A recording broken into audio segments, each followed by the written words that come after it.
مقصد دیکھتے ہیں۔ اللہ کے نبی صلی اللہ علیہ وسلم مدینے کی سرزمین پر جب تشریف فرما ہوئے، اس وقت آپ نے دیکھا کہ لوگوں کے پاس خاندانی برسوں سے پرانی شراب رکھی ہوئی ہے۔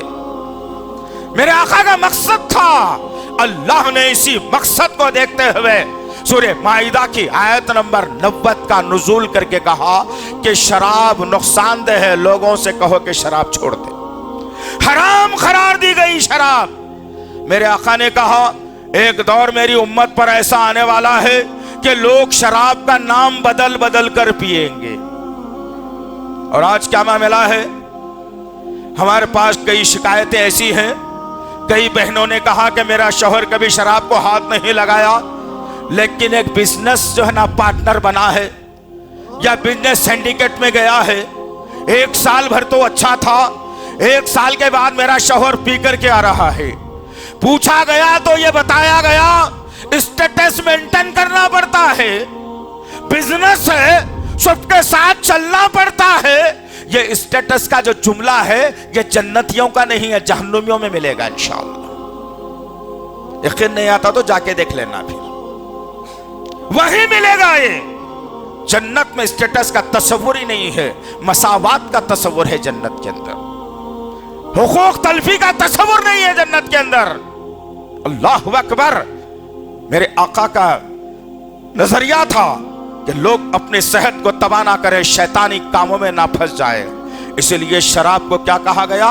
ام الخبائث، تمام برائیوں کی ماں اگر کوئی ہے تو وہ شراب ہے۔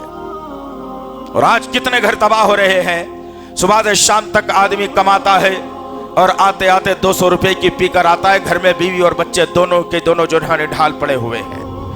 مکاندار آتا ہے، گھر پر گالی دیتا ہے، کرایہ دینا ہے، لائٹ کا بل بننا ہے، بچے اسکول کو نہیں جا رہے ہیں۔ یہ تمام کے تمام برائیاں کہاں سے ہو رہی ہیں؟ یہی کہ تم نے شراب کو اپنی زندگی کا ایک حصہ بنا لیا۔ عزیزان محترم، میرے آقا کا نظریہ تھا یہ ختم کر دیا جائے۔ ور صحابہ کرام کے پاس نبی کی بات کی کتنی بڑی اہمیت تھی۔ جو آدمی سگریٹ پیتا ہے وہ بھی سوچ لے، جو آدمی گٹکا کھاتا ہے وہ بھی سوچ لے، جو آدمی شراب پیتا ہے وہ بھی سوچ لے، جو آدمی جو ہے زردے کا پان کھاتا ہے حرام وہ بھی سن لے کہ جب آقا کی بات مدینے میں آئی، صحابہ کرام ابھی اسلام میں داخلہ لے رہے ہیں، دھیرے دھیرے کشا با کشا مسلمانوں کی تعداد بڑھ رہی ہے، اور پھر نبی نے اعلان کر دیا، منادی گھوڑے پر بیٹھا مدینے کی گلیوں میں گھوم رہا ہے، اور اعلان کرنے والا اعلان کر رہا ہے، کہہ رہا ہے کہ لوگوں جس کے پاس جتنی شراب ہے وہ انڈیل دی جائے، پھوڑ دیے جائے مٹکے، بہا دی جائے شراب، نبی نے حرام قرار دے دیا ہے۔ اللہ اکبر۔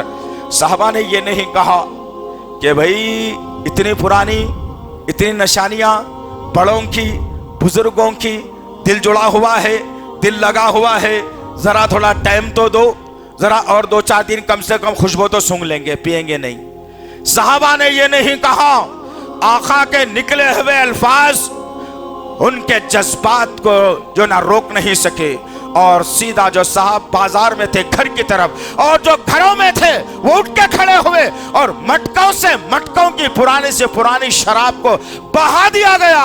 تاریخ شاہد ہے کہ اتنی شراب مدینے کی گلیوں سے بہی جیسا پانی پڑ کر جو ہے نا زمین سے بہتا ہوا جاتا ہے۔ کسی نے نہیں روکا نہیں رکھا، بلکہ یہاں تک آتا ہے محبت تو صحابہ کی یہ تھی اپنے نبی سے۔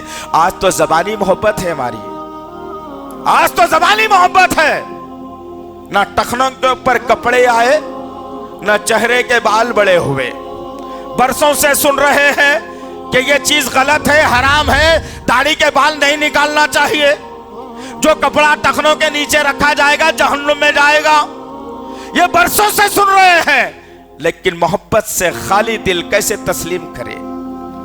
نبی کی محبت زبان کی نوک تک لا کر ہم نے رکھ دیا ہے۔ آج شدید ضرورت ہے عزیزان محترم، وہ صحابہ کرام ابھی جو اسلام میں ابھی داخل ہوئے تھے، جن پر کوئی ابھی فرائض نازل نہیں کیے گئے تھے، ابھی بہت ساری چیزیں نازل ہونا باقی تھا، لیکن یہ ایک نکتہ جب صحابہ کرام کے سامنے آیا کہ شراب چھوڑنا ہے،